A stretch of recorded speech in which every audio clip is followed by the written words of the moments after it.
So, are you all set? Ready to start investigating?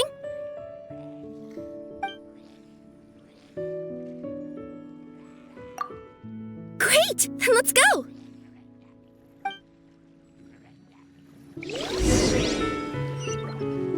I've delivered packages all over, but I've never seen a mysterious fairy tale world like this before.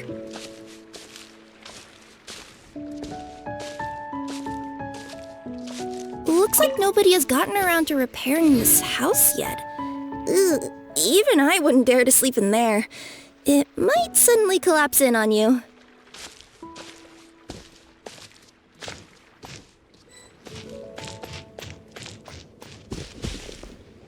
Nothing to see here either. Maybe we can find someone to ask? Aha! Over there! I bet we'll find some people there. Let's go take a look!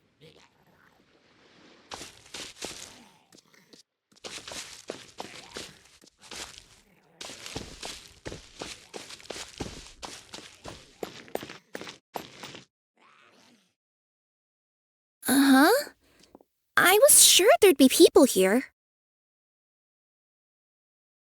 There once was a goddess who ruled over fate. Before she died, she left 3 riddles for the kingdom she had created. What? Who said that? Long story short, on this day, a sentient feline, an outlander, and a diminutive pixie arrived on the scene. They saw a narrow path off to the side. Okay, but which side? Yeah, if you gave ambiguous instructions like that to a Comania Express courier, they'd give you the parcel right back and tell you to write the delivery address more clearly. Despite how obvious the answer was, the perplexed pixie and the flummoxed feline struggled to work it out. Although, perhaps a small part of the blame could be attributed to my dull narration. Alright, let's try this again. The path on the left-hand side seemed to give off an enticing fragrance, as if to say, this is the way to wealth and glory. Ooh, that sounds like the start of a good story. Then what? Then what?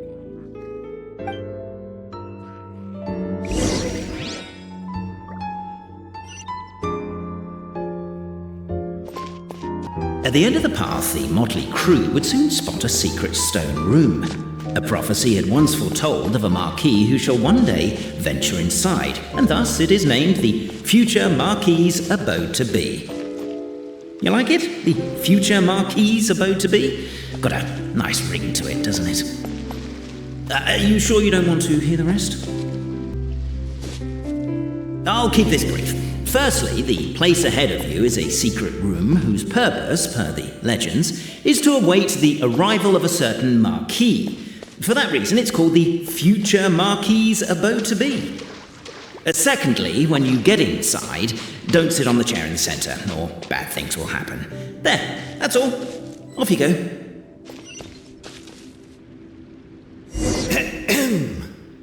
So many summers, winters, springs, and falls, and now at last a hero hither strides.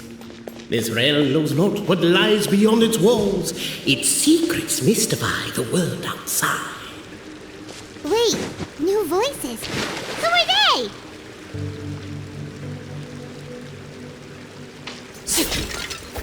With wood and earthenware strewn all around, the demon feline's fury can't be quelled.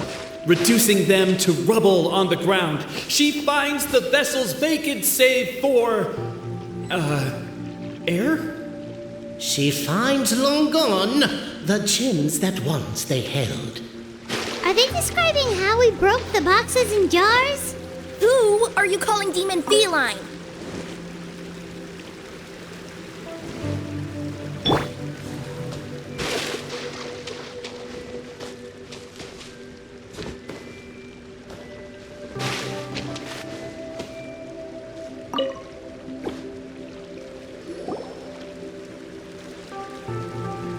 Stop the poem. We have a situation.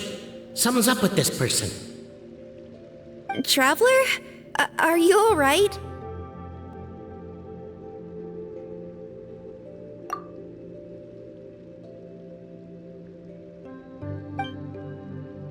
You can do it! This can't be how our story ends!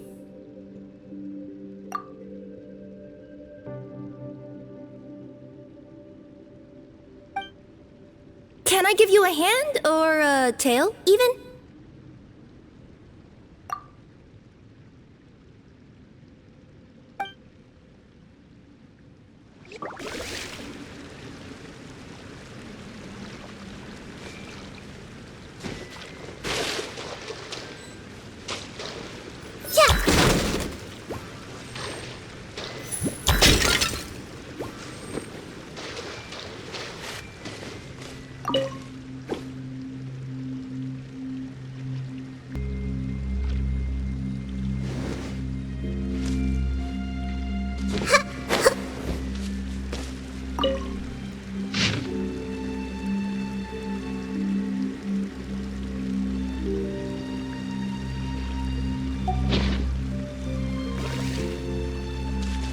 Captivated by the epic poetry and enthralled by the outstanding storytelling, the Outlanders knew what their next objective was. Namely, to remove the clockwork key from the raised platform up ahead. Cape, I just realized you said we all had to speak like bards, but every time you open up your mouth, I don't hear any rhymes. Yeah, I noticed that too. It's one standard for us and another for you. That's not fair, Cape. With wood and earthenware strewn all around, the demon feline's fury can't be quelled, reducing them to rubble on the ground. No, you don't. I wrote that line. Don't start plagiarizing me just... As the strong as stone, firm as steel, the Outlander pulls, but it does not yield. This has happened many times before, but this time is different. A thought enters the Outlander's mind. Attack! Attack! First, weaken... The Outlander's comrades urge him on. Keep up the attack! Don't give up halfway! We didn't want to interrupt because listening to you guys argue is pretty entertaining. But seriously, I'm not about to cheerlead for someone attacking an inanimate object. That's just embarrassing. Cape, speaking of not giving up halfway, shouldn't that also apply to our performance as Bard? The attack now over! Only one final step remains. Now it is the time to seize the key. Yes! Finally! Come on, move your butts! And your lights, assuming they're still in working order. It's showtime! No hard feelings about your lack of poetic contributions? Oh, let it go!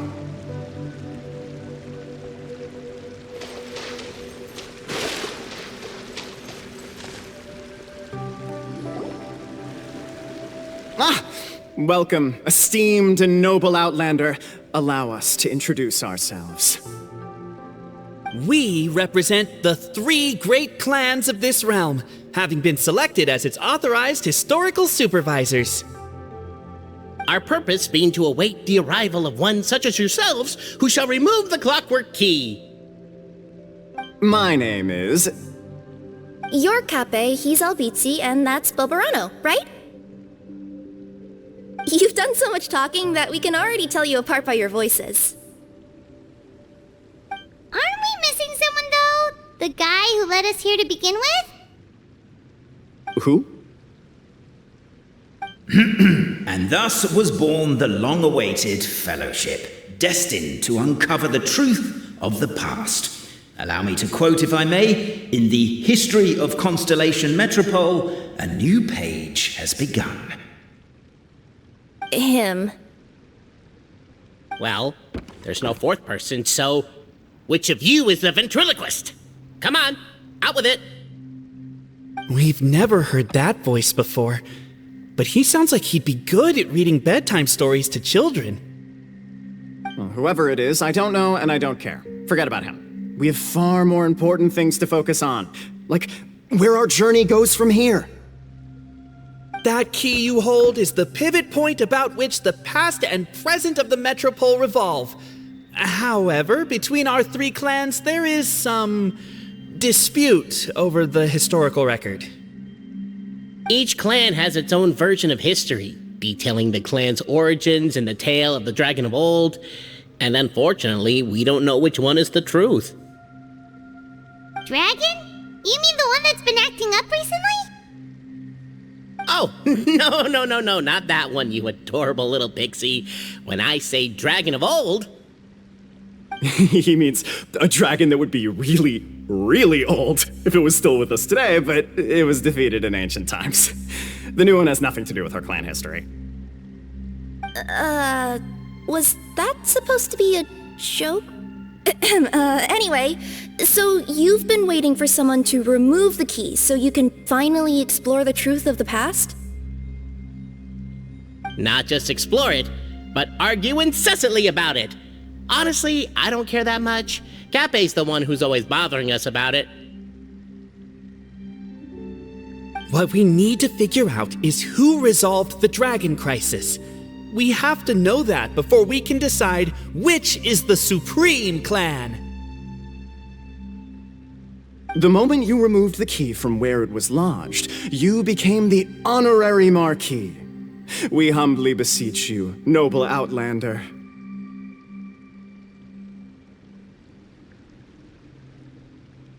Noble traveler Marquis, we ask you to help us. You and your talking Puss in Boots and the pale floating pixie.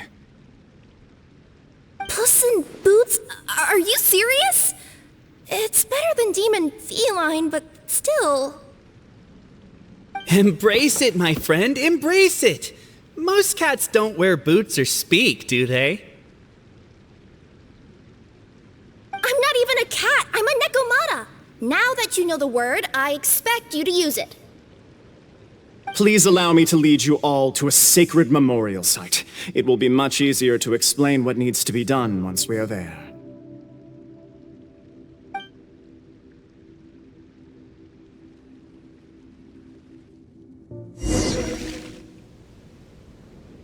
This place is sacred to my clan. It's where our brave forefathers once took up arms against the dragon of old. After a bitter battle that dragged on for many days and nights, finally, our forefathers fought the dragon into submission, and it fled. They took turns, though. Some forefathers worked the day shift, while others worked the night shift. So they say. It's just a legend, though. Wait a second? Did I just hear you admit that your clan's history is just a legend? A history, legend, who cares? My clan was definitely courageous, that's the point. That's the truth. And isn't the truth what we've all been arguing about non-stop for all these years? Kappei's words gave the traveller food for thought. Could it be that the truth in a fictional world is equivalent to fiction in the real world? But that would have to wait. Apparently, Kappei was not alone in his pilgrimage to this sacred site. Unwanted company had arrived. The traveller and the talking cat, Nekomata, decided to teach them some manners.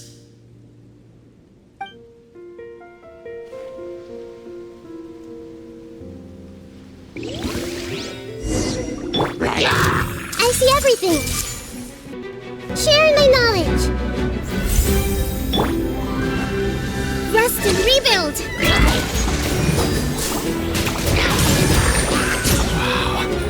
A true display of heroism and valor. It was as if the spirits of my ancestors were fighting through them.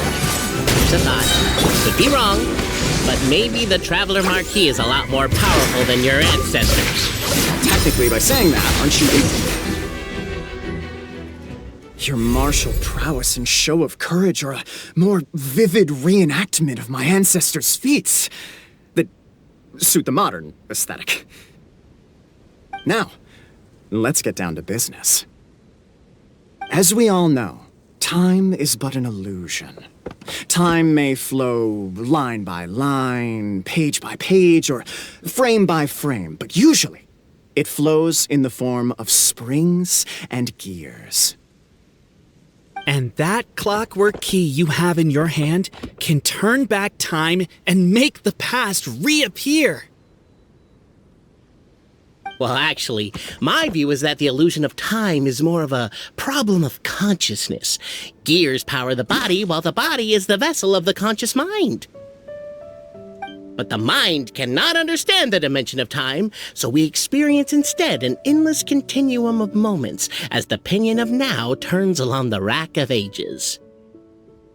I'm getting flashbacks to when I was delivering packages to the Sumeru Academia.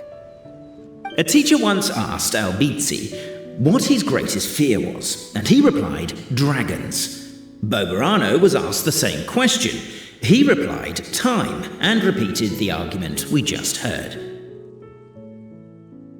The teacher then turned to Cape and posed the same question. He replied, Boberano. The manuscript that tells the truth of the historical record, the blueprint to all of creation, the work of the great mage themselves. It can be found at the beginning of the Girac, and on the very first page of the book. Paimon didn't follow all that, but basically, you're just saying that we need to put the key in and turn it all the way back? Exactly. It is said that in the beginning, the goddess of creation took the goddess of fate's manuscript as a blueprint, placed it under the goddess of prophecy's starry realm, and generated the world from a few magic arrays. So in a few moments, when the great clockwork key turns the local time here back to the very beginning, we will restore the magic arrays back to their original configurations. Hold on, isn't stealing part of the blueprint of creation a little dangerous? Also, how are we supposed to know the original configurations of the magic arrays? Well, the general shapes of the configurations have been passed down over the ages. They now form the family crests of each of our clans. So you'll just need to reference my family crest and join the dots accordingly.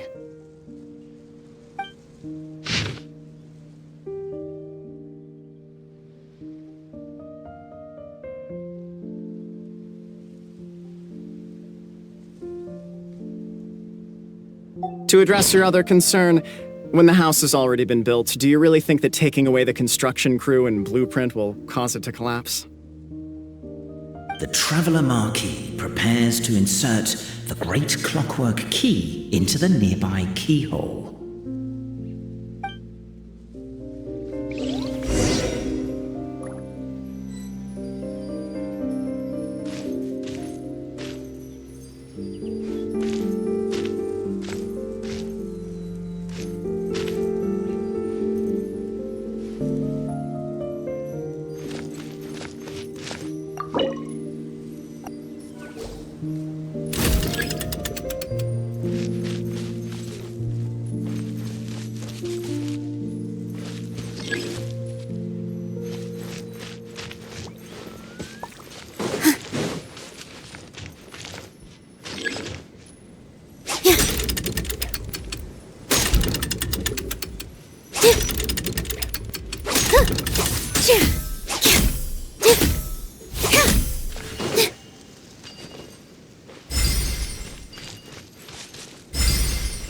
I guess we should start here?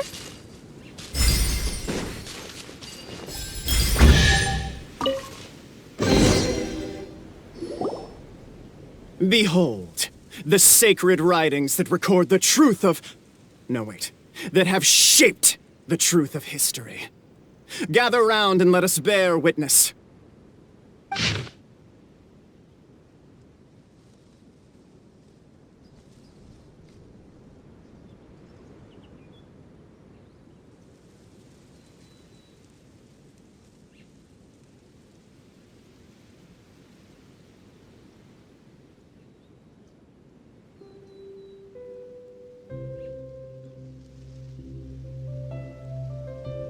Feast your eyes, rejoice, and cheer, for this is the unquestionable truth. Look at the signature.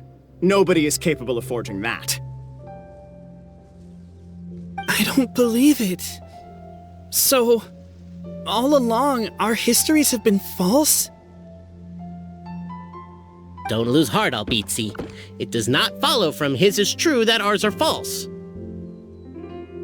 That might be the most bogus logic I've ever heard. But keep up the mental gymnastics, Boberano. I've been waiting for that look of jealousy on your face my whole life, and I'm gonna savor it. And yet, it seemed that this conundrum could indeed have more than one solution. Everyone agreed that there may be more than one truth. The party decided to visit the sacred sites of the other clans and see what their documents had to say. Isn't a narrator supposed to remain detached and objective? It feels like you're forcing a narrative agenda on us here. Well, whatever. I'm in a good mood. Let's do it. The instructions say to repeat the process 3 times, and besides, I'm looking forward to watching you both be sorely disappointed. Let's do my clan next. I'll lead the way.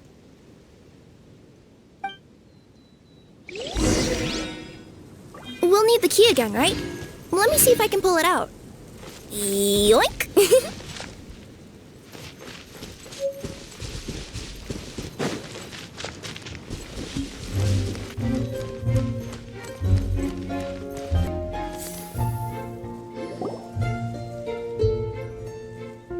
The party finds no pedestal in which to place the great clockwork key, only a locked door. Where's your clan's pedestal? Oh, let me guess, you hid it away in advance to save yourself the embarrassment of having it exposed as a fake? You done? Okay. Now, since my clan's main claim to fame is... Misinformation, half-truths, and fabrication. Ah, shut up, Cape. Shut up, Cape.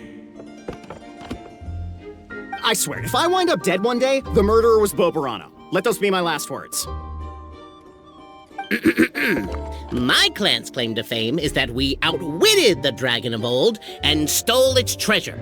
Ergo, all articles of value that we own, including the pedestal for the clockwork key, lie behind that door. So, next step is open the door? Almost. There's one step before that. The door is protected by a smart interrogation system. We have to answer its questions, and if we get them wrong, we will alert law enforcement. Jeez. Well, do you at least know the answers? The correction fluid of time has dyed white the pages of the Book of Wisdom. No, I don't know the answers. But worry not, I had a quick word with the constabulary in advance. They'll ignore the alarm if we get the questions wrong, so answer without fear.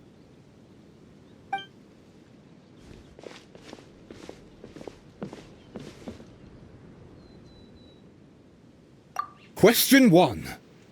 Who is it?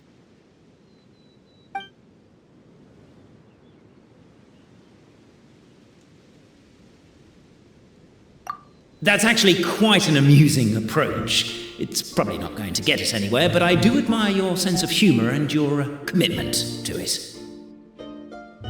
Question 1. Who is it?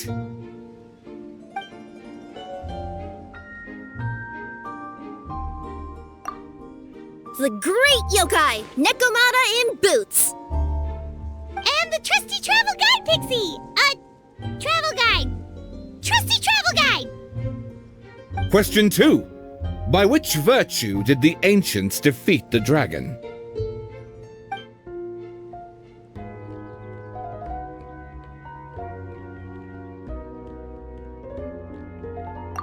If this is the right answer, I swear I'll... Correct! A barefaced lie. So low. Question 3. Which is more real? The fiction of the outside world, or the truth of this world?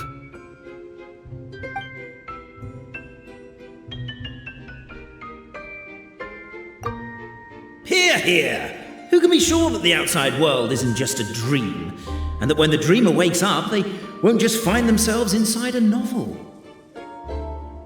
There is no way to know, therefore both are equally real. All correct. You may have the key pedestal.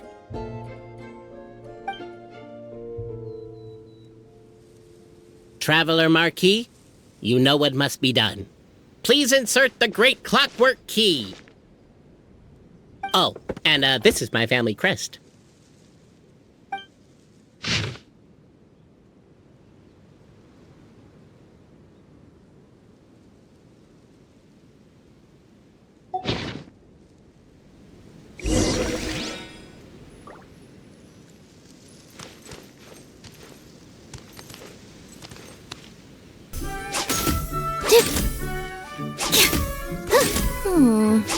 Do we really need this one?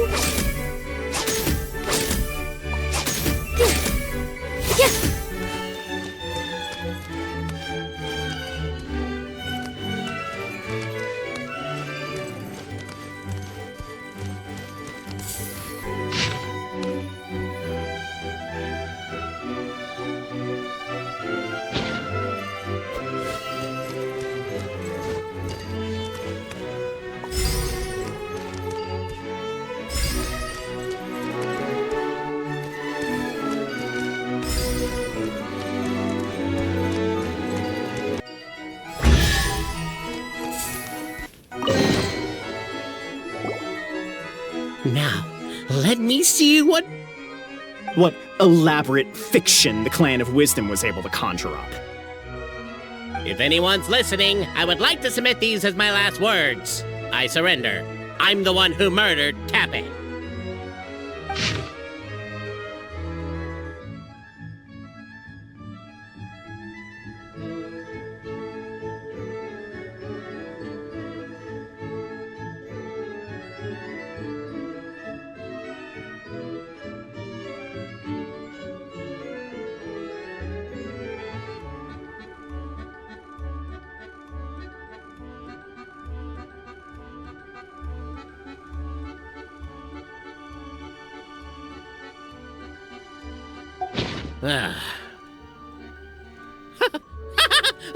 Look! My clan's history is true as well!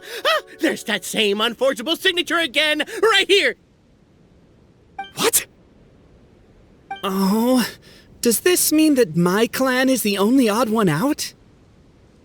Given that my clan's wisdom is such a subject of ridicule in your eyes, I will now appeal to my own personal intelligence, which I believe far surpasses that of my clan at large, and make a prediction. It seems likely that the claims made by each of our clans regarding their history and virtue are all true. Bobarano? How can that be? Oh, I get what's going on. Once, when I was drinking with Gujiyai, she bet me a round of dried fish that I couldn't guess which cup the umeboshi was under. Whichever one I guessed, I was always wrong, and Gujiyai would lift a different cup to reveal the umeboshi. But then, I learned later from one of the shrine maidens, Miyuki, that all of the cups had an umeboshi under them. Just goes to show, I still got a long way to go before I become a great yokai. Oh, don't mind Fox Lady. That's just her way of teasing you. Actually, that reminds me. We can now open these 3 treasure chests. And unlike the guessing game you mentioned, this one's not a trick. Cool. Well, once you've plundered the last of Bobarano's family wealth, we can go to my clan's place.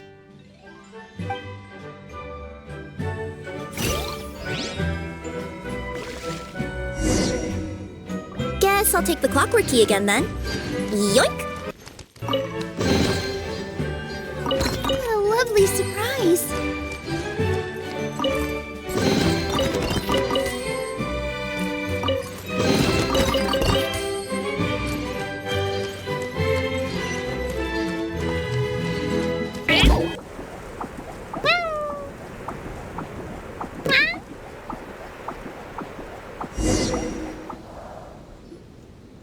The cohort of truth seekers followed Albizzi to his clan's sacred site. They arrived to the site of a giant guard towering over them. Up ahead is my clan's gigantified guard. He can be a little pig-headed, and he's incredibly strong. Your weapons won't even scratch him. Wait, but wasn't Kappei's clan the one that's all about strength? So, what do you guys believe in then? Oh, the guard is one of Cap 8's people. Size is a coveted trait in the Clan of Strength, after all. Mine is the Clan of Empathy, and our key contribution is... Growth Serum! What's empathetic about that? Our ancestors believed that, just maybe, the dragon of old didn't mean us any harm at all. Perhaps the dragon simply didn't notice us, since we are so very tiny. So, they drank the growth serum and grew even larger than the dragon. Then, they set the dragon down, calmly explained their perspective, and eventually taught it how to empathize. The serum isn't what it once was, though. Nowadays, it doesn't make you grow all that much, and it actually makes you lose your empathy. So, I advise we take a detour. Despite Albizzi's words of caution, somebody, no doubt, has other ideas. Surely we could avoid a conflict with the guard, they think to... Everyone, I have returned! I come with the long-awaited Marquis and their followers to search for the lost origins of our clan! Well, we weren't told anything about that this morning. Get out of here! Leave us alone!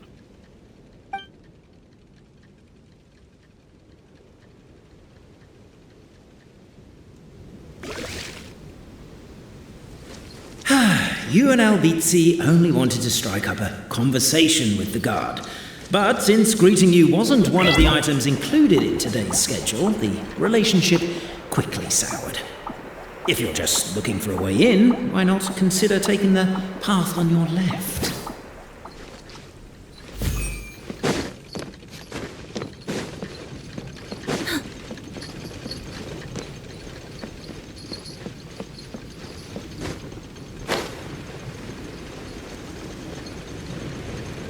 Why is my own clan treating me like a villain? You've been away too long. We all have. Feels like we've been waiting forever.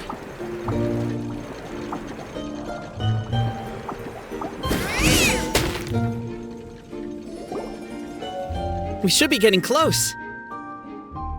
Why is this place so full of junk? Are you the kind of people who never throw away the box when you buy something because you're worried you won't be able to return it without the original packaging? We'll never find the Oracle Pillars in all this mess. Never mind that, we have a more pressing issue. It seems there's a slight problem with my clan's family crest. The Marquis may need to utilize their wisdom to solve the issue.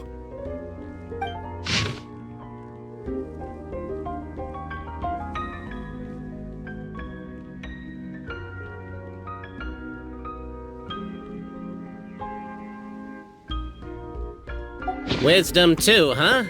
Well, you guys have a bit of everything, don't you? Except empathy.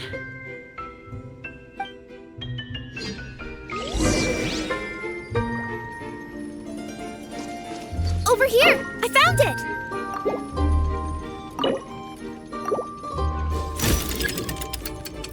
Yes! Keep the noise down! We don't want to alert the guard.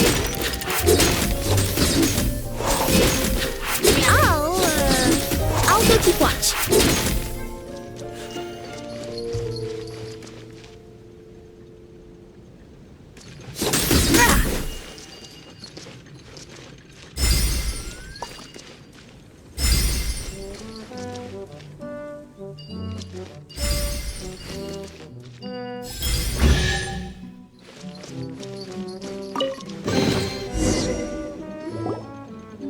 This is the last one.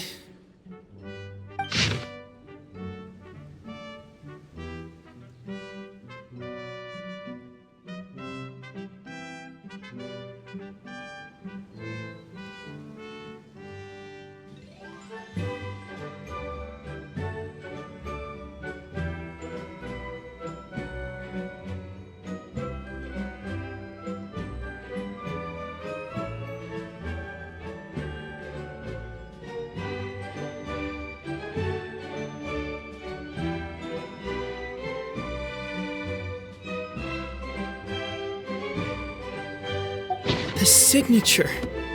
So it's true. Empathy is one of the founding virtues of Constellation Metropole, too. Just as we suspected, All three are the truth. Okay.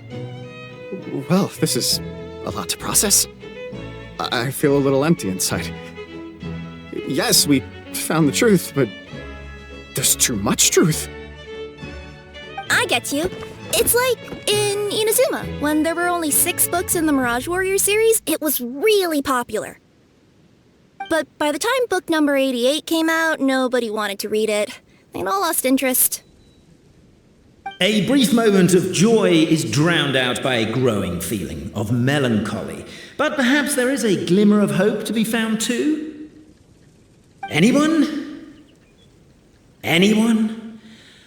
All right, I'll say it. How is it the case that these 3 versions of history can all be true at once? That's exactly what Paimon was wondering, but Boborano kind of already explained it away earlier. So Paimon was worried she'd look stupid for asking the question. It's not a stupid question at all, my dear little pixie. While I did postulate that different truths may coexist, there is an issue when it comes to these 3 truths in particular. The problem is, all 3 truths are the history of the exact same thing, namely the dragon and the Metropole's origins. Yet all 3 bear the signature, showing that they're genuine.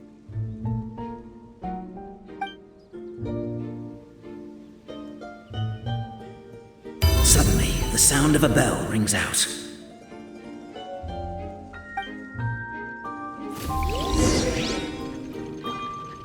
The bell! It rang once! What does that mean again? Ah, yes! Highest level of emergency! Everyone, to the main entrance! Stat! Bring all the glue traps and place them outside the gates!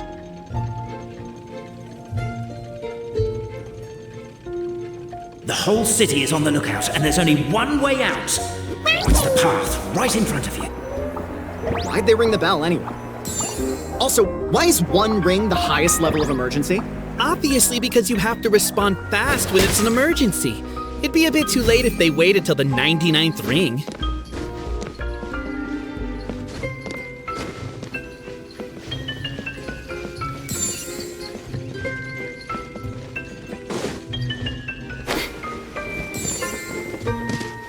They're outside! After them!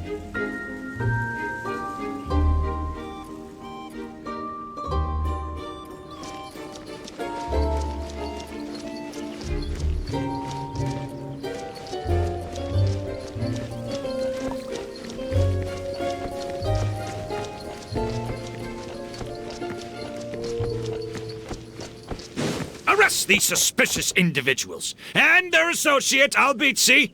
You're coming with me.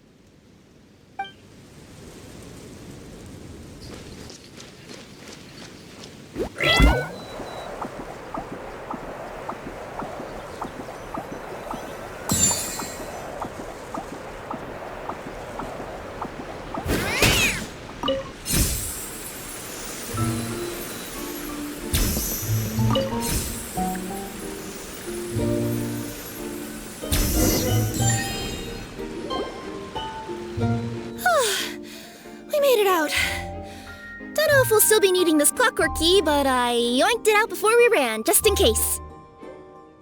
Okay, but back to the truth problem. There are 3 conflicting versions of the truth, and somehow they're all still true. What is that supposed to mean? I don't know. I doubt anyone here in Simulanka can make sense of it. All we do know is that any manuscript bearing her signature has to be valid. Well, she is the goddess of fate, the creator of all this, and all these manuscripts are her grand design. The reason we argued about who was right was that we didn't know enough about the truth of the past. But now we have the truth, so we just have to accept it. As surely as we will follow the clockwork path designed for us, so is this the course that history has taken. It is clear and incontrovertible. We will never argue again. Thank you all. Is that all there is to it? Is this where the decision made at the first crossroads of destiny has led us to? A pointlessly happy ending? Overthinking it would be equally pointless. Well, that's enough for one day. Time to take a break. Could you be any more cryptic? You're planning something. Paimon knows it. Whatever happens, today was a breakthrough in my journey of discovery. I will go back and share it with my clan. Me too. And me. Let's leave it there for today then. I'm sure we'll find out what else Mr. Narrator has planned for us tomorrow.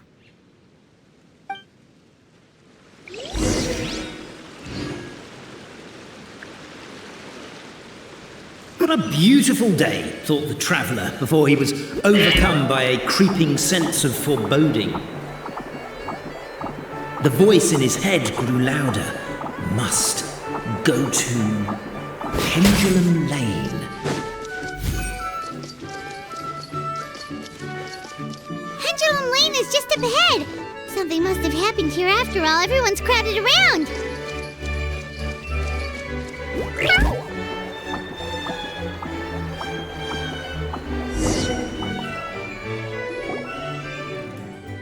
Oh my god, this is terrible! I don't understand. The three great clans of Constellation Metropole have finally made peace with each other. Who could have done this? What happened? Oh no, someone's lying on the ground. Kappei! How did this happen? Kappei, you idiot! Wake up! You need to revise your last words or everyone's gonna start suspecting me! Last words? What did he say? If I wind up dead one day, the murderer was Boberano. Ugh, you could have at least pretended to not remember it. I'm sorry, Boberano, but this is an interrogation. I have to give the detectives straight answers. Don't worry, Boberano. I don't consider you a suspect, nor do I have the authority to charge anyone with a crime. So, are you the last people to have had contact with him? My sincere condolences. You were travel companions, right? It's a real tragedy. I'm afraid he'll be out cold for another hour and a half, at least. Huh? Yeah, I know. It's despicable. Hitting someone in the back of the head is the second worst act of cruelty there is. The first being replacing their gear oil with extra strong glue. So, Kappei's not dead? His gears, metal frame and shell are all still in excellent condition. It's just his energy supply that's been all messed up. Wait. But surely you can't be suggesting that just because Kappei isn't broken, there's no need to go looking for the culprit. No! There's a need! Huge need! Unfortunately, this is rapidly turning into a cold case. There's no evidence and no witnesses. Unless there's an official clockwork pedestal or the goddess of prophecy around here somewhere. Excuse me. Then suddenly the long-lost dragon of old flew across the sky. Where?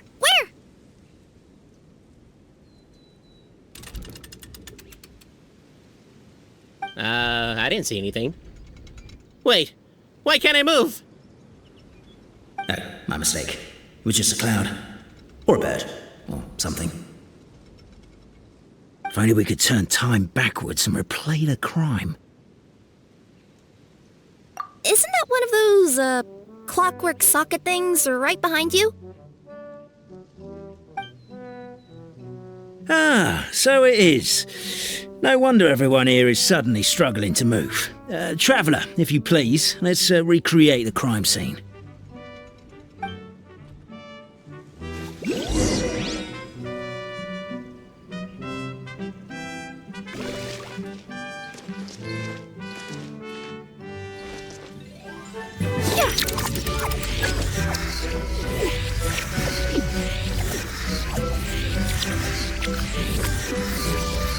The crime scene's too chaotic. I can't make heads or tails of it.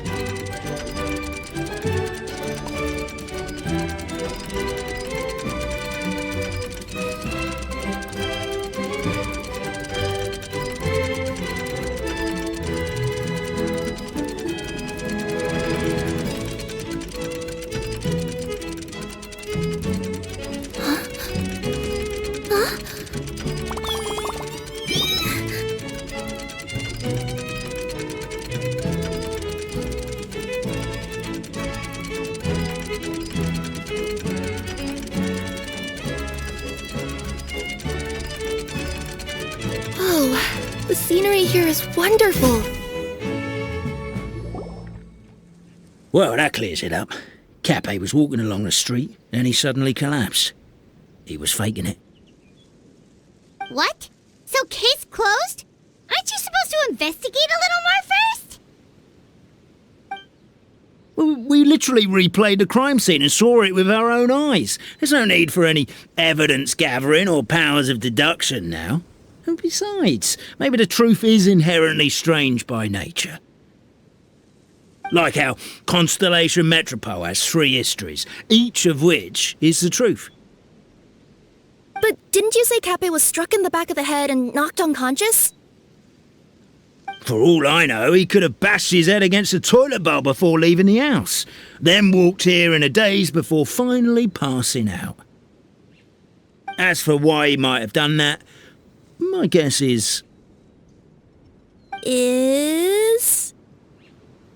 With the Supreme Clan question left unanswered and the tension in Constellation Metropole suddenly wiped away, he was looking to create a new source of conflict.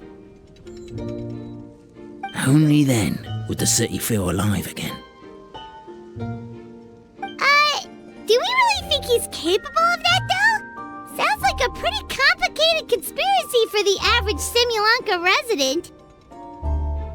Traveler, something about the crime scene isn't sitting right with me. It just seems unnatural. Also, anything outside of the immediate area won't have appeared in the replay. Is it possible that something was missing from the scene? Why don't we search the area? Wait, what are you doing? Oh, we're gonna head to Cappe's house to check the toilet bowl for signs of an impact.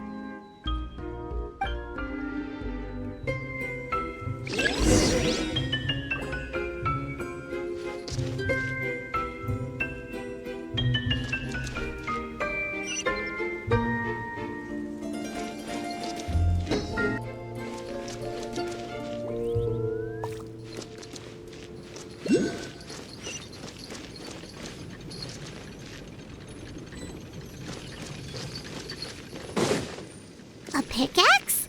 What is it doing all the way down here? There's gotta be a story behind it. Let's take it.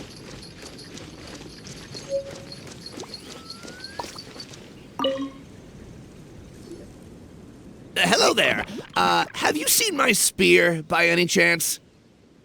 Someone was shouting about a dragon a minute ago, and I instinctively threw it into the sky. Yeah.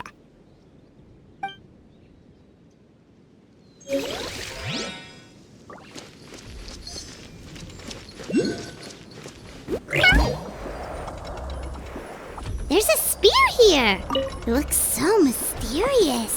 Let's take it.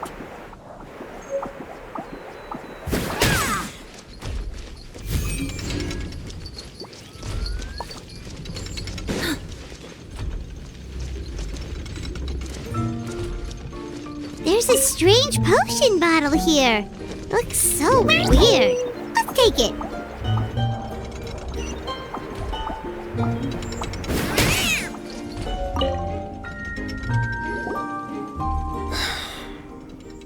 Come here. Whatever it is you were looking to buy, please do come back tomorrow. It's just, I have to close early today. A bottle of growth serum has gone missing. If someone's stolen it with the intention of harming others, the consequences could be disastrous.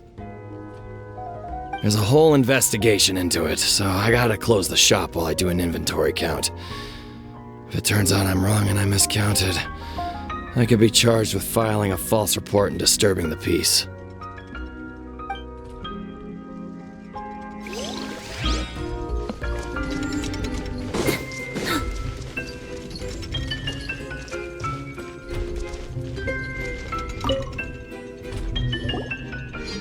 You're not from these parts, are you? Just visiting? Yep, that's right. Why? What's up? Ah, well, I was going to offer you a great job in the Titanium mines. A safe and secure working environment. Doesn't sound very safe. At least not as safe as being a courier. To keep the titanium ore intact, we use specially designed pickaxes that can't cut through it. Even if you struck a person with it, it wouldn't so much as leave a scratch. And in terms of labor intensity, the work has been rated as Class 2 physical labor by a reputable organization. Even cats can do it. I'm not... never mind. I give up. Welcome to Paimon's world. Mind you, I don't know what happened today, but somehow a pickaxe has gone missing. Maybe one of the giant guards broke it down, so someone took it to perform a rapid resuscitation procedure. Sounds pretty brutal for a first aid technique. Still, a missing pickaxe. Huh. Is it just me, Traveler, or does it seem kinda suspicious?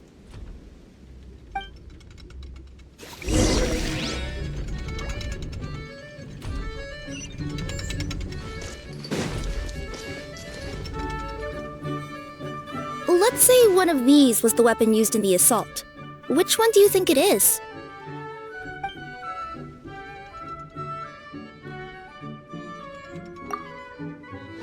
If it was the pickaxe, Cappe sure is lucky it's not still lodged in his head. Actually, you're wrong there, Paimon. The foreman at the mine was just saying, this kind of pickaxe is designed not to damage titanium, so it couldn't cause any superficial damage to residents here. But you could probably knock someone out if you hit them hard enough, and it wouldn't leave a scratch. Let's take this back to the crime scene and replay it one more time. Ah, you're back. How was the toilet at Cappe's house? Toilet? What about it? Oh, yeah, forget that. What's this about? What are you trying to say? We thought the way Cappe fell looked odd, so we searched the area for suspicious items and found this. It could have been deliberately placed out of range of the crime scene so it wouldn't show up when we replayed it. Now we've retrieved it, we were gonna replay it again. You don't mind, do you? I just remembered I forgot to turn off the clockwork switch in my kitchen. Yeah, I think I'll just, Oh, no, you stay right there.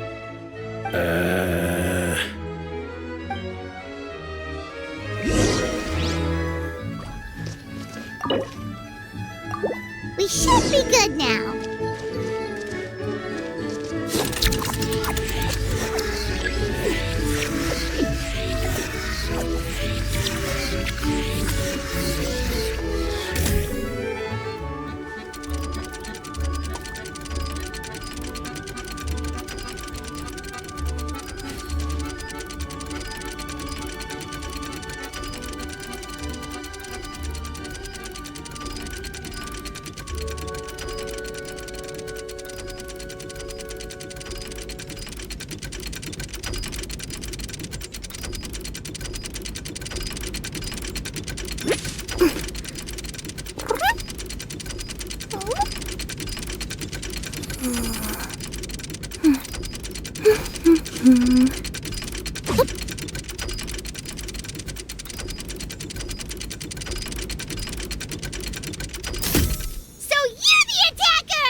So, it was you!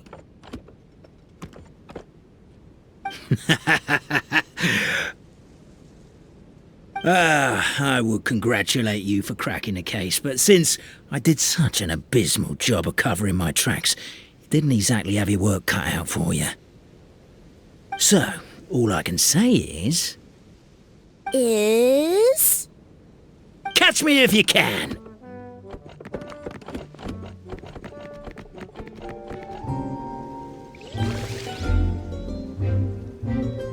We have a runner! That's it! Let me at him! The would-be Marquis of Carabas dispatched the Necromancer in boots, who ran off in pursuit of the poor little minion.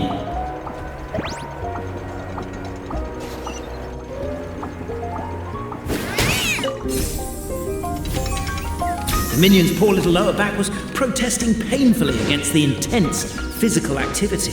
He decided to take the elevator, giving him a moment to catch his breath. Yep. Really? His lower back asked. But the minion had no other choice. He resolved to make the jump down. By this point, the Necromata in boots was gasping for air. The minion was huffing and puffing, even more loudly. But we'll ignore that.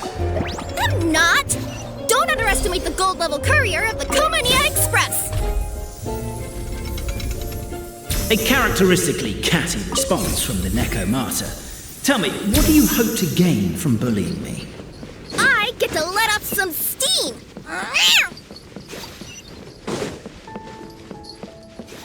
Ha-ha! You fell into my trap! Oh, and by the way, remember the glue you got stuck on when you first entered the future Marquis's abode-to-be? That was also me. I did it using my powers. Rats! Oh, I'm so jealous of you guys right now. You can just jump out of your shoes and keep running, but Wait. The unnamed minion made a last-ditch escape attempt. He began his long climb, up the wall, the tall wall. He began his long climb up the tall wall. Do you call that a tall wall? In urgent Neko parcel mode. I'm beat. I surrender.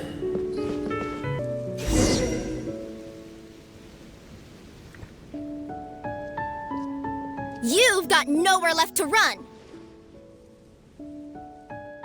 All right. I confess. That was fast. Getting caught by you here was a backup plan. I don't know if what I've done will make things better or not. Time to come clean. I am the narrator, the one who's been guiding you all this time. You're overdoing it a little bit there. Anyway, I only did what I did because... Why are you suddenly spilling the beans? I poured my heart and soul into all this. I was worried you wouldn't ask. The truth is, I was one of the first conscious beings ever made by the goddess of creation, and I've known for a long time that this whole world is just a fairy tale written by the goddess of fate. I know they say that fairy tales are just made up for kids to read, but I refuse to believe that fairy tales are just fictional stories and nothing more. The reason why Constellation Metropole has 3 origin stories is that the goddess of fate wrote 3 drafts and couldn't decide which one she liked best. Then her cat trod all over them, and they all got crumpled together, so the 3 worlds just sort of folded into one. The goddess of fate was torn between them anyway, since she couldn't decide which ending was best for the dragon or the kids. So when she saw what the cat had done, she simply decided to go with all 3. Who'd have thought? But what does any of this have to do with what you did? You're not a fictional character, so you couldn't hope to understand my sorrow. Honestly, I don't think there's anyone in all of Simulanka who would understand. Every day that I experience, every interaction I have with another person, is it really all just a work of fiction? The only reason the 3 great clans wanted to find out the truth was for the pointless task of electing the supreme clan. I thought that once they'd learned the truth, it might make them curious enough to investigate further. But as it turned out, they just accepted it and carried on living the same old lives. I have to motivate them to keep looking for answers now that they think they've learned the truth. I have to make them uncomfortable with the superficial explanation that they took at face value. And I have to figure out, once and for all, while you real people from the outside world are still here, are we real?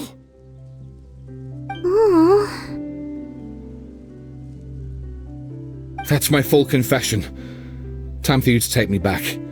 I'm guessing I'll probably be forced to make a public apology, then sentenced to half a day in solitary confinement. I definitely deserve half a day. Oh, also, pass this message on to Cape, Bobarano, and Albizzi, if you could. The Great Clockwork Key was originally put in place jointly by the ancestors of the three clans. If the three of them had any ability to cooperate whatsoever, they'd have been able to remove it by themselves. Over all these years, not once have they ever tried removing it together. Oh, my poor child. There's one thing you've been mistaken about this whole time. Ah! Whose voice is that? Detective? Was that you? Your voice acting's actually pretty good. The reason fairy tales are suitable for children is that they help them to understand the world. Fairy tales may be works of fiction, but at their heart lies an internal logic that is undoubtedly real-world truth in a condensed form. Perhaps they simplify good and evil, and perhaps they hide the darkness in metaphors. But let there be no doubt.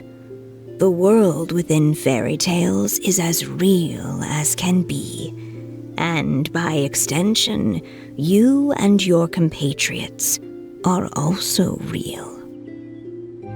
Goddess! Is it really you? The line that separates footnotes from narrative can never be crossed. Never the two shall meet. This is why you have never heard my voice before. But now you wish to break free from the story, and there's a cat nearby, so you can hear my echo. Necromora!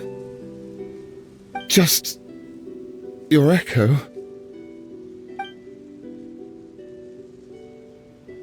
Oh, poor detective. So, we are a part of the real world too.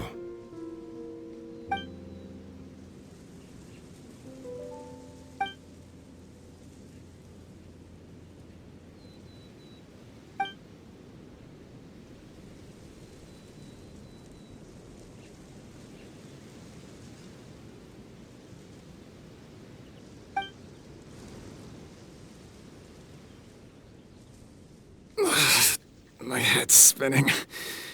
Albizzi just gave me a quick rundown of the situation. So you caught the detective? Sorta. We chased him until he surrendered. Oh, and he asked us to pass on a message.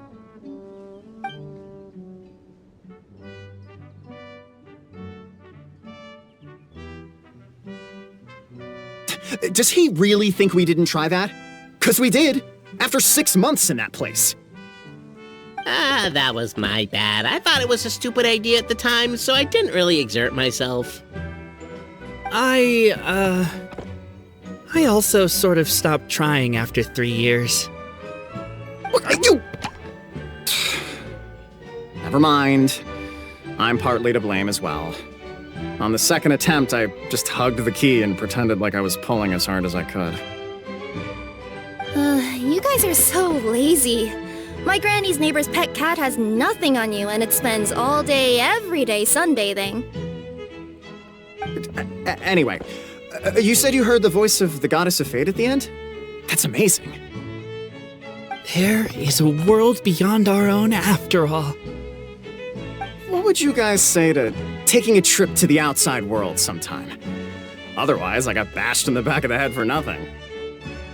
Depends. Do either of you know how to get there? But yes, I agree we should go. And not invite the detective, just to annoy him. But maybe the reason we've never worried about whether we're real or not is that, unlike him, we weren't there to witness the creation of this world. We've never had any reason to doubt that we're real. If someone ever convinced me that these delightful dimwits, Cape and Albizzi, weren't real, I'd be devastated.